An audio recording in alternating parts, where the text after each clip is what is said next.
आदाब नाजरीन, मैं सनम एजाज देख रहे हैं आप प्रोग्राम दिन भर सनम के साथ। और आपको याद दिलाते चलें ये प्रोग्राम आप तक पहुंचाने में लज़्ज़त मसाले ताउन करें। रमज़ान का मुक़द्दस महीना है, आप सहरी इफ्तार दोनों वक्त पे पकवान अच्छे बनाने की कोशिश करते हैं। अब की बार कोशिश करिए लज़्ज़त मसालों से और बताइएगा हमें कि आपने लज़्ज़त मसालों के साथ जो शाम की सहरी और सुबह का सहरी और शाम का इफ्तार जो बनाया है वो कैसा मज़ेदार था। क्योंकि लज़्ज़त मसालों के बारे में आम राय यही है कि मसाले लज़्ज़तदार, तो लज़्ज़तदार मसाले लज़्ज़त मसालों के साथ प्रोग्राम दिन भर की शुरुआत हम जम्मू कश्मीर के उन मामलात से कर रहे हैं जो जम्मू कश्मीर के हर फ़र्द के साथ जुड़े हुए हैं। और जम्मू कश्मीर के हर फ़र्द की इन दिनों नज़र जम्मू कश्मीर और हिंदुस्तान और पाकिस्तान ताल्लुकात के बीच पे लगी हुई है। हिंदुस्तान और पाकिस्तान के ताल्लुकात में 5 अगस्त 2019 का वो फैसला जिस दिन आम तौर पे आम कश्मीरी की राय है कि उस दिन अगर पाकिस्तान सरेंडर ना करता तो शायद 5 अगस्त का फैसला नहीं हो पाता। अगर पाकिस्तान की कंसेंट नहीं होती तो शायद 5 अगस्त का फैसला नहीं होता। क्योंकि जब 5 अगस्त का फैसला हुआ दुनिया में क्या, मुल्क में क्या, हर जगह पे थी कि शायद कोई पाकिस्तान रिएक्ट करे, लेकिन पाकिस्तान की तरफ से कोई वो मुकम्मल चुप्पी। और चुप्पी के बाद जब पाकिस्तान के जनरल बाजवा से भी पूछा, कुछ अखबारी नुमाइंदों ने जो पाकिस्तानी मीडिया ही है उनने जब पूछा कि 5 अगस्त पे चुप्पी क्यों, तो उनका जवाब था कि टैंकों में तेल तक नहीं था। वो बाजवा ने क्या बताया वो हकीकत रब जानता है, पाकिस्तानी मीडिया जानता है। लेकिन ओवरऑल 5 अगस्त के फैसले में कहीं न कहीं पाकिस्तान की कंसेंट भी आमतौर पर मानी और समझी जाती है। लेकिन इस सब के बीच में कल हिंदुस्तान के वजीर खारजा जयशंकर ने एक और बड़ा बयान दिया। और एक और बड़ा बयान देते उन्हें कल मसले कश्मीर के हवाले से जब बात की गई तो उन्हें बताया कि मसला कश्मीर 5 अगस्त के हवाले से ख़त्म हो चुका है। 5 अगस्त के बाद तो मसला कश्मीर रहा नहीं है। अब अगर रहा कुछ है तो वो पाकिस्तान के ज़ेर इंतज़ाम कश्मीर है, और जब तक वो उसके ज़ेर इंतज़ाम है तब तक हम उसको वापस लाने की भरपूर कोशिश करेंगे। एस जयशंकर का ये बयान और इसी बयान के तनाजुर में जम्मू कश्मीर से भी रद्द-ए-अमल आना शुरू हुआ। और जम्मू कश्मीर के सबसे बड़ी सियासी शख्सियत फारूक अब्दुल्ला से भी आज ये पूछा गया कि बताया जाता है कि मसला कश्मीर ख़त्म हो गया, पाकिस्तानी कश्मीर पर बात अब एस जयशंकर कहते हैं करनी है, वो किस तरह से वापस लाने उसी पर बात करनी है। तो इस पर फारूक अब्दुल्ला ने श्रीनगर में रद्द-ए-अमल देते हुए बताया कि अच्छी बात है, ताल्लुकात पाकिस्तान के साथ बेहतर उससे होंगे। लेकिन साथ साथ में उनसे ये भी पूछा कि बीजेपी और ख़ासतौर पर जम्मू के कुछ लीडरान ने 13 जुलाई के शोहदा के हवाले से बेहुरमती की बात की, आम तौर पे ये कहा जाता है। तो इस पर उन्होंने बताया कि तारीख़ है और तारीख़ को किसी के कहने से बदला नहीं जा सकता है। तारीख़ बदलने के लिए बीजेपी ने दिल्ली में भी कोशिश की, मुग़ल को तारीख़ से निकालने की कोशिश की, लेकिन तारीख़ हिस्ट्री है, एक बार लिखी गई वो दीवार पर लिखी गई, नवश्ते दीवार जिसे कहा जाता है वो है। और फारूक अब्दुल्ला ने कहा कि ऐसा कहा जाता है, हकीकत कुछ और होती है। ज़रा सुनिएगा फारूक अब्दुल्ला का अपना अंदाज़, निराला अंदाज़। बदला सकते हैं, तारीख को तो नहीं बदला सकते। ये तो मुगलों की हिस्ट्री खत्म करना चाहते थे, वो तो बदल नहीं सकते। 8 साल वो यहाँ रहे, यहीं दफन है। तारीख को नहीं बदला जा सकता। और वाकई में 13 जुलाई की तारीख जम्मू कश्मीर में हर छोटे बड़े को ज़बानी याद होगी, उसके पीछे के मौरिकात भी सब दुनिया जानती है। लेकिन उस पर आने यानी 13 जुलाई की तारीख पर आने से पहले आपको थोड़ा सा जम्मू कश्मीर की तारीख में वज़ीर आला के इख्तियारात की बात भी करते। जब जम्मू कश्मीर रियासत हुआ करती थी, वज़ीर आला मालिक कुल हुआ करते थे, सभी इख्तियार उनके पास हुआ करते थे। लेकिन 5 अगस्त 2019 के बाद जो हालात बने जिनमें जम्मू कश्मीर के 2 हिस्से हुए, एक लद्दाख अलग हुआ, जम्मू कश्मीर के अलग यूटी बनी गई, लद्दाख विदाउट पावर्स यूटी रही। जम्मू कश्मीर में इख्तियारात की बात तो है, लेकिन यूटी में वज़ीर आला के पास क्या इख्तियारात, ये सभी लोग जानते हैं। और इन्हीं इख्तियारात के हवाले से कल शाम गए काबीना का एक इजलास भी हुआ। उमर अब्दुल्ला की सरबराही में कल कैबिनेट का इजलास हुआ, और कैबिनेट के इस इजलास में 5 अगस्त 2019 के बाद जो रिऑर्गनाइजेशन एक्ट है उस पे हवाले से जो तरामीम है उन पर नज़र रखी गई। काबीना के कल के इजलास में आपको बताते चले कि कल बाज़ाब्ता तौर पर रिऑर्गनाइजेशन एक्ट के हवाले से जो तरामीम जम्मू कश्मीर की काबीना ने पास की है उनको अब जम्मू कश्मीर के लेफ्टिनेंट गवर्नर के पास भेजा जाएगा। और हो सकता है लेफ्टिनेंट गवर्नर एज इट उन तरामीम को एक्सेप्ट करते हुए वापस भेज दें, या उनको रिजेक्ट करते हुए, या उनमें तरामीम कुछ कोडल फॉर्मेलिटीज़ होती हैं वो इसको वापस जम्मू कश्मीर की काबीना को भेज दें। अभी यही कहा जाता है कि जम्मू कश्मीर में जो रिऑर्गनाइजेशन एक्ट हुआ है 2019 के बाद, उस एक्ट में जम्मू कश्मीर की सरकार, चाहे वो वज़ीर आला हो या उसकी काबीना उज़रा, उनके पास इख्तियारात बस उतने हैं जितने चौकीदार या जमादार के पास होते हैं, उसके अलावा कोई इख्तियार नहीं है। और इसी हवाले से अब बताया जाता है कि 2019 के सेक्शन 55 के तहत जो इख्तियारात जम्मू कश्मीर की काबीना को उनको इस्तेमाल करते हुए शायद कल की काबीना के इजलास में वज़ीर आला और दूसरे रुफ़का को जो इख्तियारात हैं उन पे बात की गई। लेकिन अब बात ज़रा करते हैं इख्तियारात से बाहर निकलते हुए, और ये इख्तियारात से बाहर निकलने वाला मामला तारीख़ का मामला है। और 13 जुलाई 1931 जम्मू कश्मीर की तारीख़ में एक बड़ा इनकलाबी दिन के तौर पे माना जाता है। तारीख़ पढ़ी जाती है, तारीख़ बताई गई है, और तारीख़ में हमें पढ़ाया गया, तारीख़ में हमें बताया गया कि 13 जुलाई 1931 को श्रीनगर के सेंट्रल जेल के बाहर फैसला हो रहा था। सेंट्रल जेल में अब्दुल कदीर खान बंद थे। अब्दुल कदीर खान वो पहले शख्स है जम्मू कश्मीर की तारीख़ में जिनके बारे में कुछ मौरख लिखते हैं कि उनका ताल्लुक़ तो जम्मू कश्मीर से था नहीं, किसी अंग्रेज़ के साथ जम्मू कश्मीर आए थे, लेकिन जब यहाँ मुसलमानों पे हो रहे जुल्म को उन्होंने देखा तो बर्दाश्त नहीं कर सके, तो मुसलमानों को बताया कि उठो, और उस यानी किले की तरफ इशारा करते हुए बताया कि इसके ताहोबाला कर दो, इसके दरो दीवार हिला दो, और उस पर उन्हें केस किया गया, उन्हें बंद किया गया, और उनके फैसला, उनकी तारीख़ लगी हुई थी श्रीनगर की सेंट्रल जेल में। वादी कश्मीर से लेके अच्छी खासी तादाद में लोग सेंट्रल जेल के बाहर जमा हुए थे। ये तारीख़ कहती है, और तारीख़ कहती है कि उस वक़्त नमाज का वक्त हो गया। तो नमाज का वक्त के अंदर जज जो थे वो अपना केस सुन रहे थे। मुख्तलिफ केसों के बाद इस केस का भी नंबर आना था, लेकिन बड़ी तादाद में लोग इस केस का फॉल आउट देखने के लिए पहुंचे हुए थे कि अचानक नमाज का वक्त हुआ, दोपहर का वक्त हुआ, नमाज के लिए लोग तैयार हुए, बाहर निकले, जगह नहीं थी, मैदान में ही एक आदमी सामने आया, और नमाज के लिए जब सफ़ बांधी गई तो अजान देने की बात हुई। जब अजान अल्लाह अकबर का पहली अजान हुई तो डोगरा महाराज के सिपाही ने अजान देने वाले पर गोली चला दी।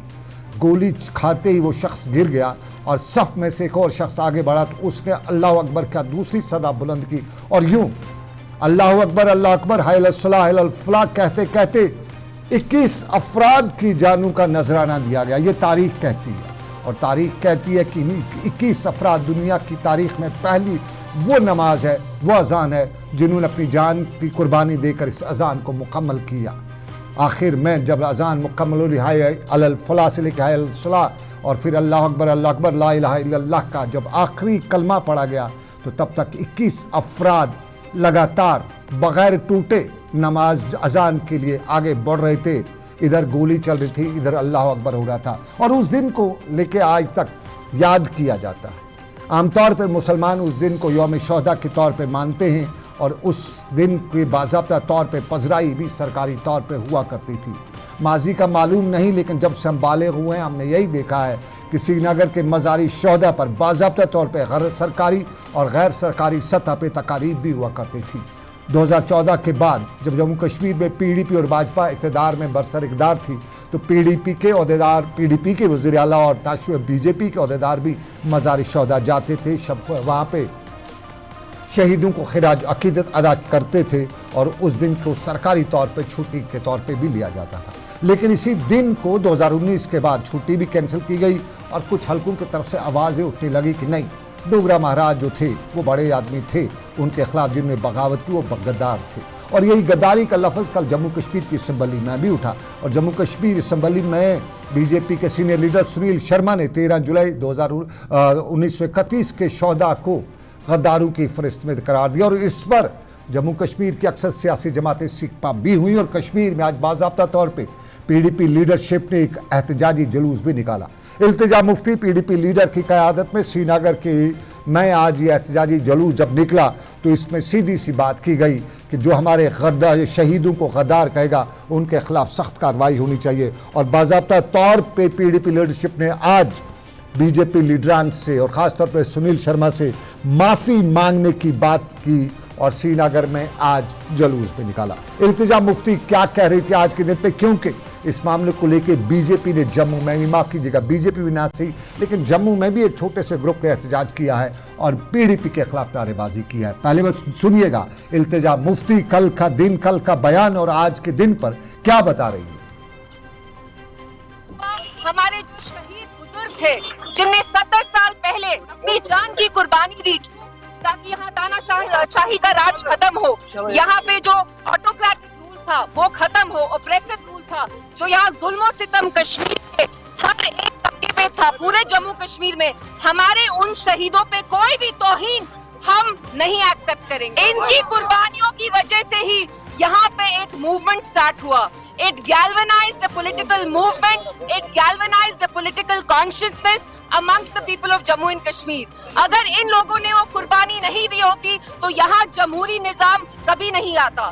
तो कल जो बीजेपी के एलओपी है सुनील शर्मा जी, जो इनने हमारे जो शहीद हैं उनको आर्सनिस्ट बुलाया, कहा कि ये गद्दार है, उनको गद्दार बुलाना कतई गलत है। और ये जो बीजेपी का जो इनकी कोशिश रही है to erase our collective history, our collective memory, ये हमें बिल्कुल भी एक्सेप्टेबल नहीं है। और आपकी हर एक ऐसी कोशिश को हम नाकाम करेंगे इंशाल्लाह। ये हमारे शहीद आपको नाज़रीन बताते चले, आमतौर पे पुराने ज़माने में कश्मीरियों को 1931 से पहले कश्मीरियों को ताना दिया जाए, ख़ासतौर पे जो पंजाबीज़ कश्मीर जम्मू कश्मीर हुआ करते थे, इनके करने पे बड़ा ताना देते थे और बताते थे कि कश्मीरी बहुत डरपोक है। और यूं भी कहा जाता था कि कश्मीरियों को एक बार बेगारी पे लिया गया, जंग में लिया गया, उनको बंदूकें दी गई, लेकिन कश्मीरियों ने वो बंदूकें नहीं चलाई बल्कि उनके धूप में रख दिया। और जब पंजाबी किसी ने पूछा कि धूप में क्यों रखा है, तो कश्मीरी का जवाब था, जो फौज में भर्ती हुआ तो उसने कहा था मुझे तो कुछ नहीं करना, ये खुद गर्म होगी चलेगी। यानी उसने पंजाबी का वर्ड इस्तेमाल किया, तपसी तो करसी ठुस, यानी खुद गर्म होगी उसके बाद खुद चलेगी, मुझे कोई काम नहीं है। कश्मीरी को ताना तंज किया जाता था। लेकिन 1931 की जुलाई की तारीख, 13 जुलाई की तारीख के बाद कश्मीरी के बारे में आमतौर पर रिवायत है कि इसने सीखा, इसने जद्दोजहद करना सीखा, मुकाबला करना सीखा। और ये वही दिन था जिस दिन कश्मीरी ने अलम बगावत भी बुलंद की। 1931 के बाद दुनिया की तारीख ना बदली हो, लेकिन जम्मू कश्मीर की तारीख बदली और ऑटोक्रेटिक यानी डिक्टेटरशिप के खिलाफ जम्मू कश्मीर में आवाज़ें भी उठने लगी। तब तक सबकी गुलामी की। काकड़ खान आया, उसने कान खाए, अफगानी आए, उसने कश्मीरियों के बाल तक मुंडवा दिए, मुग़ल आए तो सर पर टोपी पहना दी, उसके साथ साथ अंग्रेज़ आए तो अंग्रेज़ों ने ग़ुलाम बना दिया। सिखों ने भी लिहाज नहीं किया और सब ने कश्मीरी को अपनी मर्ज़ी से हाँका। लेकिन 1931 की तारीख बताया जाता है कि इस दिन कश्मीरी को जुर्रत पैदा हुई, इस दिन कश्मीरी को मालूम हुआ कि मैं भी इंसान हूँ और इंसानी इक़दार में हूँ, और उन्होंने अपने इंसानी हकूक़ के लिए लड़ाई शुरू की। 1931 से पहले, यूँ कहें आज़ादी से पहले, डिक्टेटरशिप महाराजा का रूल था और ये पूरे मुल्क में था।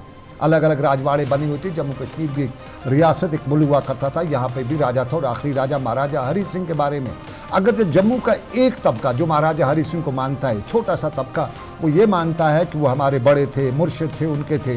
लेकिन जम्मू कश्मीर की अक्सर आबादी बताती है कि जालिम थे, डिक्टेटर थे, और इस जुल्म और डिक्टेटरशिप के बीच में उन्होंने हिंदू क्या मुसलमान सबको एक लाठी से हाँका और कहीं किस तरह का अजाब, किस तरह का जुल्म किया, ये दुनिया जानती है। मोरख बताते हैं, हमारे बुज़ुर्गों ने भी बताया है, वालदेन हमारे दादा परदादा सब ने बताया कि रब बचाए वो बेगार से, रब बचाए उन दिनों से जब यहाँ दाने दाने को तरसाया जाता था, किसान अपनी फसल उगाता था, महाराजा की फौज आके ले जाती थी, किसान को कुछ नहीं मिला। लेकिन ये वक्त की बात, और वक्त बदलते बदलते अब 2019 के बाद इस पर भी सियासत होने लगी। और जम्मू का जो एक छोटा तबका अब ज़रा थोड़ा बड़ा भी हो गया है, और उसी बड़े तबके ने आज जम्मू में मुजाहरा भी किया। मुजाहरा आज जम्मू में बजरंग दल के लोग कर रहे थे, और बजरंग दल के लोगों ने आज, जो बीजेपी का ऑफशूट ही बताया जाता है, आमतौर पे बजरंग दल को बीजेपी का ऑफशूट बताया, इन्होंने आज मुजाहरा जम्मू में किया। और जम्मू ये मुजाहरा उनने जम्मू कश्मीर के नायब वज़ीर आला सुरिंदर चौधरी के ख़िलाफ़ किया। नायब वज़ीर आला सुरिंदर चौधरी ने कल इस बयान पर, जिसमें बीजेपी की तरफ से 13 जुलाई के शहीदों को डिक्टेटर का माफ़ी गद्दार कहा गया था, उन्होंने सुरेंद्र चौधरी ने कल तब के यानी महाराजा हरि सिंह पर बताया था कि आज जम्मू कश्मीर के अवाम, ख़ासतौर पर बीजेपी के लोगों को हक़ाइक़ पर जो मबनी है उन बयानात पर बात करनी चाहिए, और उन्होंने कल हरि सिंह को ही डिक्टेटर बताया था। आज और बताते बताते उन्होंने, सुरेंद्र चौधरी ने कल ये भी बताया था कि जो लोग किसी भी कौम के शोहदा का एहतराम नहीं कर सकते, शायद वो सही नहीं है। और इख्तलाफात की बात उन्होंने करते हुए बताया, हो सकता है मैं इख्तलाफात हूँ, लेकिन गैर पार्लिमानी लफ्ज़ का इस्तेमाल हम नहीं कर सकते। और यही बात जम्मू में कुछ लोगों को आज बड़ी खनक रही थी, और इस चीज़ को लेकर बीजेपी के ऑफशूट जिन्हें कहा जाता है बजरंग दल, उनने जम्मू में एक मुजाहरा किया और सुरेंद्र चौधरी के खिलाफ एहतजाज किया, उसके पुतले भी जलाए। ये तारीख के दिन पर बात, लेकिन सुरेंद्र चौधरी ने इस पर जवाब भी दिया, और सुरेंद्र चौधरी ने अपना जवाब देते हुए बताया कि सब ठीक, लेकिन शायस्ता अल्फाज है, इख्तलाफ हो सकते, लेकिन इख्तलाफात का भी एक तरीक़ेकार होता है जाहिर करने का। क्या बताया सुरेंद्र चौधरी ने, सुनिएगा। की बात है, इसका मतलब मुझे तो लगता है कि मैं लीडर लगा पुतले फूकने में लगता है मैं बहुत बड़ा लीडर बन गया। कुछ नहीं कहा हमने जो कहा सही कहा, और जो मैंने अपनी बातें कही है वो सही है। किसी भी कौम का कोई भी शहीद हो, चाहे वो किसी भी कौम का हो, उनके खिलाफ अपशब्द नहीं कहना चाहिए। डिफरेंसेस जरूर हो सकते हैं, लेकिन इसका मतलब नहीं कि हम अपशब्द कहें। मगर आपने डिक्टेटर कहा है हरी सिंह को, क्या महाराजा डिक्टेटर नहीं होते, क्या चुने हुए होते हैं? क्या बात करते हो आप? सीनियर जर्नलिस्ट हैं जनाब। महाराजा जो भी होता है वो तो कोई इलेक्शन से चुन के आते हैं, हम लोग चुन के आते हैं, वोट लेके आते हैं। शहीदों के मज़ारों पर लगेंगे हर बरस मेले, वतन पर मिटने वालों का यही नामो निशान होगा। ये तारीख़ में हमारे शोहदा ने, हमारे शोरा ने हमें पढ़ाया है और बताया है। जब आज़ादी की जंगें लड़ी जाती हैं तो तब हर किसी का एक अपना रोल है। शायर का भी एक अपना रोल हुआ करता था, और शायरों ने शहीदों के कसीदे पढ़ते हुए बताया था कि हर बरस मेले लगेंगे। लेकिन अब हर बरस कंट्रोवर्सीज होती हैं शहीदों के मज़ारों को लेके, और जम्मू कश्मीर में पिछले 3 सालों से तो बड़ी कंट्रोवर्सीज हैं। लेकिन अब ज़रा बात करते हैं जम्मू कश्मीर में सरकार का, जम्मू कश्मीर में असम्बली का इजलास, ये बजट इजलास। और जम्मू में असम्बली इजलास के दौरान कुछ हालात, कुछ मामलात बहुत देखे जाते हैं। कुछ बाहर मुजाहरे, कुछ अंदर गर्मा गर्मी, और पिछले 2-3 दिनों से हम देख रहे हैं कि लेफ्टिनेंट गवर्नर के खिताब पर जो शुक्रिया की तारीख होती है, उस दौरान हिज़्ब इख्तिलाफ और हिज़्ब इक़्तिदार दोनों चुप चुप के कनकन आँखियों से कुछ कुछ बातें तो करते हैं, लेकिन खुले आप नहीं। ताहम सजाद गनी लोन जो पीपल्स कॉन्फ्रेंस के चेयरमैन भी हैं, उन्होंने आज एक बार फिर नेशनल कॉन्फ्रेंस पर शदीद तनकीद की। सजाद गनी लोन ने आज जम्मू कश्मीर असम्बली इजलास के दौरान गवर्नर के खुतबे पर जम्मू कश्मीर की नेशनल कॉन्फ्रेंस की तरफ से उनके अल्फाज के मुताबिक कुछ हल्के बयानात को प्यार प्रेम पत्र के साथ जोड़ते हुए बताया कि जिन उमंगों को पूरा करने के लिए जम्मू कश्मीर की आवाम ने नेशनल कॉन्फ्रेंस को वोट मंडेट दिया था। सजाद गनी लोन की तस्वीर दिखा दीजिएगा, आबिद आप दिखा दीजिएगा। ये सजाद गनी लोन साहब है, और ये जम्मू कश्मीर की असम्बली में आज अपनी तकरीर के दौरान बता रहे थे कि 2 साल सुबह शाम 370-35A पर जो नेशनल कॉन्फ्रेंस बातें करी थी, अब एलजी खिताब में वो शामिल करना क्यों भूल गई। सजाद गनी लोन ने बताया कि 5 अगस्त का फैसला जो है वो हम कश्मीरी तो मानते नहीं है, जम्मू की आवाम नहीं मानती है, लेकिन नेशनल कॉन्फ्रेंस एक इस तरह का एटीट्यूड, इस तरह का टेम्परामेंट बना रही है ताकि कुछ ठंडा हो जाए 5 अगस्त का फैसला, और फिर ये ठंडा होते होते ठंडे बस्ते में चला जाए। ये सजाद गनी लोन साहब का आज का इल्ज़ाम था। ताहम उन्होंने बताया कि किसी भी कीमत पर वो ऐसा होने नहीं देंगे, क्योंकि 5 अगस्त का फैसला जम्मू कश्मीर की आवाम की उमंगों के साथ, जज्बात के साथ जुड़ा हुआ है, और ये एक बड़ा जुल्म भी है सजाद गनी लोन के मुताबिक। कुछ तो आपने डायरेक्ट भी भेजी हुई है, एक असेंबली से भी भेजी हुई है। 5 अगस्त 2019 को it seems as if they are announcing a war on the people of J&K, specially Kashmir. सबको बंद कर लिया गया, टेलीफोन लाइनें काट दी गई, जैसे कि कोई बहुत बड़ा जंग लड़ना था, और हम सबको जेल डाला गया। ये अलग बात है कि आपका जेल अच्छा था, हमारा जेल खराब था, हम गलत लोग थे, तो लेकिन ये था कि हम सब जेल में थे ना, तो वही नंबर आपका जेल कबूल हो गया, हमारा नहीं हुआ। तो मकसद ये था यार, ये जोक था, आप सीरियसली मत लो, just for a sake of humour. तो इन्होंने हम सबको बंद कर दिया। बट मैं आपसे पूछना चाहता हूं, जो मैसेजिंग यहां से जाएगी, मैसेजिंग जाएगी आपकी पार्टी ने, आपने नहीं, जो मैसेजिंग यहां से जानी चाहिए that should be of pain, because सारा पार्लियामेंट ने करना है, स्टेटहुड वहां से आना है, 370-35 से सब वहां से होगा, जो कुछ भी होगा वहां से होगा। But what is the message to people of J&K, to India, कि हम पुरानी तनख्वाह पर काम करने के लिए तैयार हैं, उससे कम भी करने के लिए तैयार हैं। सजाद गनी लोन असम्बली में बता रहे थे, नेशनल कॉन्फ्रेंस को निशाना बनाते हुए बता रहे थे, जब सब कुछ दिल्ली ने करना है तो हम किस लिए यहाँ पे, आपने वोट किस लिए मांगे, फिर तो ठीक है उन्हीं ने सब कुछ करना है तो करने दीजिए, फिर क्यों आप बता रहे हैं स्टेट 370-35 से वगैरह, फिर चुप करके ही बैठिएगा। सजाद गनी लोन बता रहे थे क्या मैसेज देना चाहती है नेशनल कॉन्फ्रेंस, ये सजाद गनी लोन का बयान था। इस पर नेशनल कॉन्फ्रेंस ने भी रद्दमल दिया है, लेकिन आपको नाज़रीन बताते चले, PDP के सीनियर लीडर इकबाल त्रंबू ने इस पर आज अपना रद्दमल देते हुए बताया कि बीजेपी 13 जुलाई के हवाले से जो ये सियासत कर रही है, उन्हें मालूम है कि जम्मू कश्मीर की आवाम उन्हें मुस्तरद कर चुकी है। ताहम उन्होंने बताया कि यहाँ जो दूसरी सियासी जमातें हैं उन्हें मुतहद होना चाहिए, और ये बीजेपी के मंसूबे जो हैं इनको नाकाम करने की कोशिश करनी चाहिए, क्योंकि बीजेपी नैरेटिव क्रिएट कर रही है, और इन नैरेटिव्स के हवाले से बाद में बताया जाएगा, मालूम होगा कि ये नैरेटिव्स आज के क्या थे, और इन नैरेटिव्स का आज ही मुकाबला करना है। इकबाल त्रंबू को भी सुन लेते हैं। ये एहतजाज जो हमने किया वो जो लीडर ऑफ अपोजिशन है सुनील शर्मा साहब की उस बात पे किया जिसमें उन्होंने 1931 के शहीदों को शहीद नहीं बतलाया, तो इस पर ये एहतजाज था। हम आपको ये बताएं कि बीजेपी को जम्मू कश्मीर के लोगों ने एक करारा जवाब दिया है इस इलेक्शन में, और जो भी बीजेपी ने इन 5-8 सालों में अनकॉन्स्टिट्यूशनली और अनडेमोक्रेटिकली यहाँ पर जो भी तब्दीलियाँ लाई है, इंशाल्लाह ये नेशनल कॉन्फ्रेंस के मैनिफेस्टो में भी है, और ये हमारी भी मांग है कि उन सब चीज़ों को अंडू किया जाए और वापस वैसा ही किया जाए जैसे 2019 से पहले हुआ करता था। इस बीजेपी 2019 से पहले जैसा था वैसा होना चाहिए। 2019 का फैसला अंडू होना चाहिए, अंडू होना चाहिए, ये बता रहे थे मोहम्मद इकबाल त्रंबू जो पीडीपी के सीनियर लीडर भी हैं। और अब ज़रा अपनी पार्टी की बात देख रहे हैं। अपनी पार्टी पहले दिन से बताती आई है कि जम्मू कश्मीर में जो कुछ देना है दिल्ली ने देना है, और 5 अगस्त का फैसला हो, स्टेटहुड हो या जो भी हो, उन सभी मामलात पे वो अक्सर बताती रही है कि 5 अगस्त का फैसला यानी 370-35 वगैरह, उस पर तो कांग्रेस भी अभी कुछ नहीं कर सकती है, क्योंकि दिल्ली में बीजेपी है, दिल्ली में कांग्रेस है, तो ये ऐसा कुछ कर नहीं सकती। ताहम अगर बात की जा सकती है तो 35 स्टेटहुड पे, ये अपनी पार्टी अक्सर बताती रही है। लेकिन आज की 13 जुलाई की तारीख पर आज मुंतज़र मोहिद्दीन जो अपनी पार्टी के तर्जमान एक बार फिर बोल उठे कि 13 जुलाई की तारीख है, हिस्ट्री है, और हिस्ट्री से ऐसे दिनों को, ऐसे औराक को निकाला नहीं जा सकता है। कौन कैसे निकाल सकता है? और 13 जुलाई की तारीख की छुट्टी जो है, उनकी शहादत जो है, वो सरकार तब एक्सेप्ट कर रही है जब हिंदुस्तान के साथ जम्मू कश्मीर की आवाम ने इलाज भी किया था, तब से आज तक चलता रहे। तो आज कौन होते हैं बीजेपी वाले ये बताने वाले कि 13 जुलाई के शहदा शहीद नहीं है?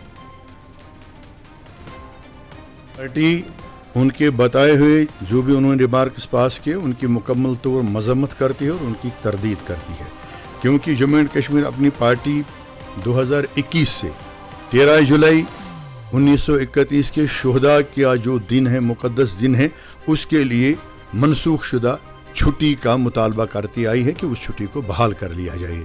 वो 13 जुलाई का जो दिन है 1931 का, वो सिर्फ एलजी दौर में नहीं मनाया जा रहा था, एलजी दौर में वो छुट्टी मनसूख की गई, बल्कि वो बराबर मुल्क आज़ाद होने के बाद से जब हमारा एक्सेशन इल्हाक हुआ हिंदुस्तान के साथ जम्मू कश्मीर का, तब से लेकर बिल्कुल 2020 तक 19 तक वो दिन मनाया जा रहा था। 13 जुलाई यौम शोहदा के तौर, सरकारी तौर भी और समाजी तौर भी, ये हमारे लिए एक मुतबरक दिन है। और नाज़रीन, अब जरा बात दिल्ली और दिल की बात करते हैं। दिल्ली कैपिटल ऑफ इंडिया है और दिल्ली से आमतौर पर जब बात आती है तो दिल और दिल्ली की बात भी आ जाती है। लेकिन जम्मू कश्मीर के अक्सर नौजवान जो हैं जब दिल्ली जाते हैं, वालिदैन बड़े परेशान हो जाते हैं, क्योंकि दिल्ली में आमतौर पे इल्ज़ाम है कि कश्मीरी को देखते ही कुछ जो हड़बड़ी वहाँ के लोग हैं, कुछ जो आजकल जो है वो लोग पूछताछ शुरू कर देते हैं। पुलिस भी आमतौर पर कश्मीरी से पूछताछ शुरू कर देती है। और आज सोपोर की एक फैमिली मुजाहरा कर रही थी। सोपोर की ये फैमिली मुजाहरा करते हुए बात आ रही थी कि उनका बच्चा जो है 20-19 दिनों से लापता दिल्ली में है। और सोपोर में मुजाहरा करते हुए शबीर अहमद कहलखाना बता रहे थे वो दिल्ली गया था, दिल को देखने गया था, कैपिटल को देखने गया था, साथ में कुछ शॉपिंग भी करनी थी, लेकिन फरवरी 16 से लेकर आज तक उससे उनका कोई राब्ता ही नहीं हुआ है। आखिर वजह क्या है? कहाँ गया दिल्ली में? क्या उसे कोई सरकारी इदारा उठा ले गया? कहीं किसी और वजह से, कहीं और तो नहीं है, ऐसा मालूम नहीं। और सोपोर में आज मर्द जन सड़क पर निकल के बता रही थी कि जम्मू कश्मीर की सरकार जो है, जिन्हें हम कहते हैं कि हमारी गार्डियन है, वो इस मामले पे दिल्ली में सरकार के साथ बात करे, उठाए, वहाँ की इंतज़ामिया से पूछे कि हमारा बच्चा दिल्ली गया तो कहाँ गया। चलिए नाज़रीन, हम माहौलियात की बात भी करते हैं। हम आपको वहीद रहमान परा का एक ट्वीट भी दिखाएंगे, और ये ट्वीट है हमारे माहौल के हवाले से, माहौलियात के हवाले से। और माहौलियात के हवाले से वहीद रहमान परा ने आज एक ट्वीट करते हुए बताया कि जिस तरह से पहलगाम में लिदर झील के किनारों पे जिस तरह से कंस्ट्रक्शन हो रही है, जिस तरह से सब कुछ किया जा रहा है, उस सब के बाद हम यही कह सकते हैं कि आखिर ये हम किस तरफ जा रहे हैं। इंतज़ामिया खामोश तमाशाई है, कोई पूछताछ वाला नहीं है, और हर कोई अपने तरीके से कुछ ले दे के इमारतें कंक्रीट खड़ा कर शुरू कर देता है, और बाद में इलीगल और वो दूसरा सब कुछ करते हुए कुछ ले दे के मामला जो है वो ख़त्म किया जाता है। और वहीद रहमान पर्रा ने आज ट्वीट करते हुए बताया कि हमारे यहाँ पहले ही माहौल जो है वो ख़राब, माहौलियात का माहौल जो है वो ख़राब हो चुका है, क्लाइमेटिक चेंज हो रही है, ख़तरात हैं कि हमारे यहाँ जो सैलाब आ सकते हैं, तबाहियाँ आ सकती हैं, खुश्कसाली आ सकती है, ग्लेशियर हमारे पिघल रहे हैं। और इस संगीन सूरत हाल पर अगर बर वक्त इकदाम नहीं उठाए गए और ख़ास तौर पे पहलगाम और दूसरी जो हमारी टूरिस्ट डेस्टिनेशन है जहाँ पे अनचेक्ड कंस्ट्रक्शंस हो रही हैं, उन पे अगर वक्त पे चेक नहीं किया गया तो हम बड़े तूफ़ानों से गुजर सकते हैं। ये वहीद रहमान पर्रा ने आज एक तूफ़ान की बात की। लेकिन एक तूफ़ान और है, यह है कुपवाड़ा की वादी मत्सिल का। मत्सिल कुपवाड़ा से कलारू से होते हुए एक छोटा सा इलाका है और इस इलाके में करीबन 20 गाँव हैं और वहाँ पूरा 6 महीने आमतौर पे बर्फबारी की वजह से जड़ गली मोड़ बंद रहने की वजह से आबादी दुनिया से कटी रहती है। लेकिन आज वहाँ की मुकामी आबादी को तशवीश है और आज रमज़ान मुक़द्दस के महीने में भी अभी वहाँ पे बुनियादी सहूलियात का फुकदान है। लोगों ने आज बताया कि जहाँ सरकार दावे करती है कि बर्फबारी से सभी सड़कों से हटाई गई है, लेकिन मत्सिल की अंदरूनी सड़कों से बर्फ़ अभी भी नहीं हटाई गई है। तुलबा जो है, जो एग्ज़ाम्स आजकल चल रहे हैं, वो इम्तहानात के मराकज़ तक नहीं पहुँच रहे हैं और फिर अशियाई ज़रूरियात की फराहमी जो है वो पूरी तरह से नहीं हो सकती। ये मत्सिल के लोग, मत्सिल सरहदी ज़िला कुपवाड़ा का एक आबादी वाला इलाका है और कलारू से होते हुए आपको जड़ गली क्रॉस करने के बाद मत्सिल की वादी में पहुंच जाते हैं। और मत्सिल की वादी जो है बहुत से इलाकों तक फैली हुई है, चाहे वो डप्पल हो या मलिक ऊपर हो या दूसरे इलाके हों, वहाँ तक पहुँचना जो है इन दिनों बड़ा वो तूफ़ान का काम भी होता है। लेकिन एक और तूफ़ानी काम है। कल आपको याद होगा श्रीनगर में सरकार ने अमूर सार्फिन महकमे के साथ मिल के या शायद ना मिल के एक रेट लिस्ट जारी किया, जो हमारे सब्जियां फ्रूट्स वगैरह जो हैं, जो फ्रूट मंडी में उनकी रेट्स हैं। आमतौर पे वहाँ रेट जो हमने देखी, वो रेट जो रेट लिस्ट पे हमने देखी, वो कहीं पे भी ऐसी नहीं थी कि हम कहें कि आम आदमी की ख़रीद क़ुव्वत से बाहर हो। मामूल रूटीन की रेट थी 15-16 रुपये हाँ, 30-40 रुपये हाथ, 15-16 रुपये प्याज, 20-22 रुपये कुछ और। लेकिन बाज़ार में ये जो डीलर्स हैं, होलसेल के बाद जो रिटेलर्स हैं, जो रेडी वाले, वो किन कीमतों पे बेचते हैं आपको अंदाज़ा हो गया होगा। आपको संतरा जो सरकार ने बाज़ाब्ता तौर पे 80 से 90 रुपये फ़ी दर्जन के हिसाब से उस रेट लिस्ट में दर्ज किया है, 130-140 रुपये में बाज़ार में बेचा जाता है। और फिर उस संतरे में वैरायटीज़ बताई जाती हैं, ये बड़ा, ये छोटा और अलग अलग वैरायटीज़ लेके 200 रुपये तक भी आपको संतरे का दर्जन मिलता है। केला भी आपको 130-140 के आसपास मिलता है, जबकि 60 से 70 सरकार ने रेट लगा रखी है। और फिर दूसरी सब्ज़ीज़ में हाक जो है, जिसे क्रम जो आमतौर पे कश्मीर में कहा जाता है, वो हाक जो है 50 से 60 रुपये, लेकिन 90 रुपये के आसपास घरों में ख़रीदा भी जाता है। आखिर अमूर सार्फिन महकमा या हमारे जो क्वालिटी कंट्रोल लोग के महकमों के लोग हैं, वो अगर रेट लिस्ट जारी करते हैं तो ज़मीनी सतह पे उनको इम्प्लीमेंट क्यों नहीं कराते हैं। बाईपास पे आपको शाम गए बड़े रेडी फ्रूट्स बेचते हुए मिलेंगे, लेकिन कभी कोई चेक तो करे उनको फ्रूट्स कैसे बेचते हैं। अंगूर आपको 200 रुपये किलो मिलता है, बेचा जाता है। और जो भी बाकी फ्रूट्स से रूटीन के, कश्मीर का सेब तो नहीं बेचा जाता है यहाँ पे, लेकिन बाकी जो बाहर से हमारे फ्रूट्स वगैरह आते हैं, उनकी रेटें जो एक आम आदमी की क़ुव्वत ख़रीद से बिल्कुल बाहर है। तो अमूर सार्फिन महकमे से गुजारिश की रेट लिस्ट आपने कल जारी किया, लेकिन उस रेट लिस्ट के बाद अब ज़मीनी सतह पे भी उसको इम्प्लीमेंट करा दीजिएगा। और नाज़रीन, ज़मीनी सतह पे इम्प्लीमेंट कराने की जब बात आती है तो हमारे यहाँ हादसात के साथ साथ वाक़ई खुदकशी के भी कुछ वाक़ात नज़र आते हैं। बारामूला में 2 अमवात या 2 लोगों की दरियाए जहलम में छलांग लगाने की खबर है। और बारामूला के ऊपरी इलाके में कल ही एक लड़के और एक लड़की ने दरियाई जहलम में छलांग लगाई है।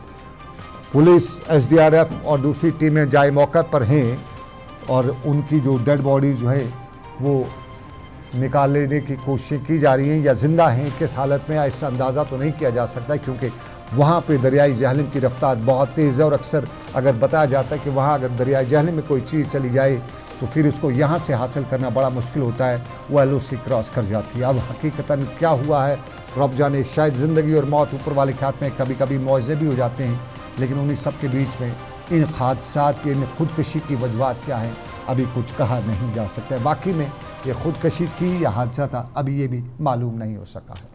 तो नाज़रीन, आपको बताएं, आप देख रहे थे दिन भर सनम के साथ लज़्ज़त मसालों के ताउन से। आज के दिन भर में बस इतना ही। इस उम्मीद के साथ आपसे लेंगे इजाज़त कि रब्बे कायनात की मर्ज़ी, फिर करेंगे मुलाकात। लेकिन आपसे एक गुजारिश, हम बड़ी कोशिश करते हैं, हमारी पूरी टीम कोशिश करती है कि आपको हक़ाइक़ से बाखबर रखें, ज़मीनी हक़ाइक़ बिना लेपा पोती के आप तक पहुँचाएँ और अपडेट रखें आपको। लेकिन उसमें आपको भी हमारे साथ कुछ न कुछ हमारी मदद करनी है। आप अगर हमें सोशल मीडिया पे देख रहे हैं टेलीविज़न के अलावा, तो सोशल मीडिया पर हमारा जो सोशल मीडिया पेज है उसका आप लाइक कर सकते हैं, शेयर कर सकते हैं, साथ में अपनी राय से भी उससे हमें आगाह कर सकते हैं। और अगर आप हमें टेलीविज़न पर देख सकते हैं तो अपने केबल ऑपरेटर को बताइए कि आप हमारी वॉइस टेलीविज़न उधर को आपके एरिया में दें, ताकि आप हमारे प्रोग्राम से पूरी तरह से मुस्तफ़ीद हो सकें, हक़ाइक़ से बाखबर हो सकें, ना कि उस तरह के हक़ाइक़ जो आपको अक्सर नेशनल मीडिया दिखाता है, जिनमें सिर्फ प्रोपेगेंडा ही होता है। हक़ाइक़ हम बताते हैं, हमारा ये दावा भी है, वादा भी है। फ़िलहाल इतना ही, दीजिए इजाज़त, रखिए अपना ख्याल, अल्लाह हाफ़िज़।